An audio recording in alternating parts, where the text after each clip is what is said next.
ஆதரித்தே நாடும் நான் பாரிந்த பாவம் தீர்த்தார் பரத்திருந்த ஆவல் தீர்த்தார் பாரிந்த பாவம் தீர்த்தார் பரத்திருந்த ஆவல் தீர்த்தார் பாரத்திலே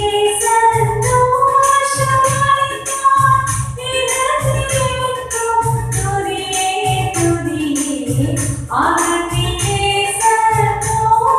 சந்தோஷமளித்தார் இடத்திலேக்கும் துதியே துதியே வாழ்வினி என் கேசரினார் ஆர்ப்பரித்தே நாடும் வந்தாள் ஆர்ப்பரித்தே என் கேசரினார் ஆர்ப்பரித்தே நாடும் வந்தாள் ஆயிரங்களே சிறந்தார் ஆத்துமாவே பேசுகிறவர் ஆயிரங்களே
நச்சினாலே நீரம் கட்டுவோம் நல்ல தெய்வம் நன்மை செய்தார் நச்சினாலே நீரம் கட்டுவோம் நல்ல தெய்வம் நன்மை செய்தார் செய்த நன்மையாயிரங்கள்